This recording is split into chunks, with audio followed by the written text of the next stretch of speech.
Hello and welcome to the Ravensburger Games YouTube channel. My name is Sam and today we are talking about my top 3 picks for warm summer nights. Now, what grows in warm summer nights? That's a really good question. And if you're thinking mushrooms, you are following my brainwaves here.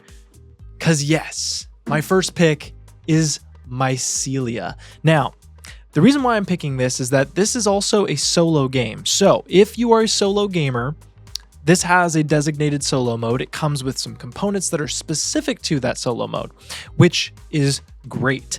But this is a deck building game where you are going to be collecting and gathering mushroom friends, adorable mushroom friends, in order to clear all of these dewdrops off of your player board. Now, some of these cards will allow you to move, certain types of dewdrops off of certain types of terrain like grass, water.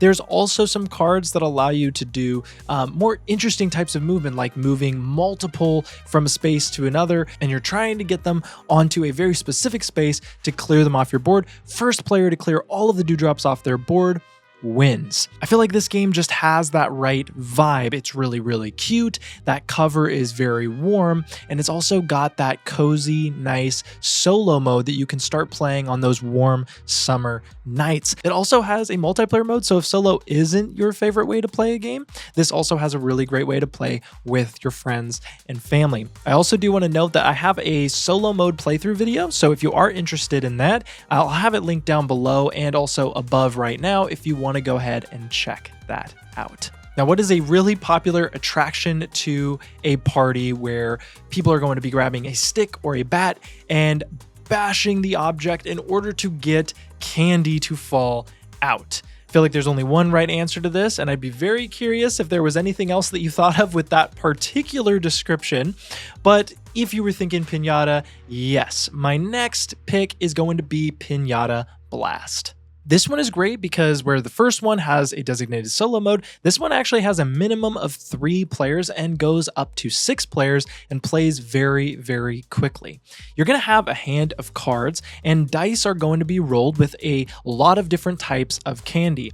And what you're trying to do is you're trying to, at the same time as other players, grab the dice and place them onto your cards, collecting those, simulating collecting the candy that's falling out of the piñata. One of the things that I love about this is that frantic nature of everybody grabbing for the candy, and you might grab a rotten candy, which will not score you any points at the end of the game. So try to avoid that color at all costs when it's rolled. All in all, though, this game has barely any table space, so you could play it pretty much anywhere, and it's so easy to teach and to learn. The perfect game to bring and teach anywhere for these summer nights that are coming up.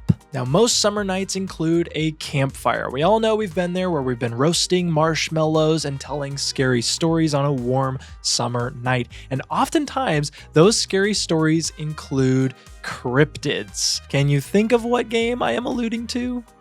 If you guessed Horrified American Monsters, you were correct. And to be honest, this is actually my favorite of our Horrified games that we've released so far. I love cryptids, and this game has a whole slew of them, including Mothman, the Ozark Howler, Jersey Devil, Bigfoot, Banshee of the Badlands, and also Chupacabra. So a nice mix of them. But if you don't know what Horrified is, it is a cooperative board game where you are going to be taking on the monsters trying to protect the town. You're going to be given a player card with a special ability, and you'll be trying to utilize that special ability, collecting items around the board.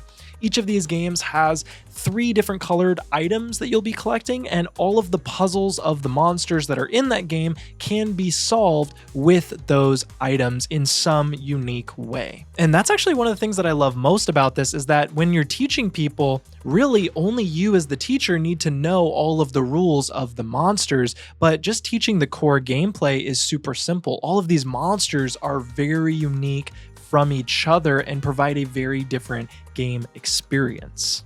If you haven't checked out a Horrified title before, I would highly recommend checking this one out for your next summer game night. But hey, those are my 3 picks for perfect games for a warm summer night. What are some of your favorite games to play during the summer? I would love to hear from you down below. Please comment down there.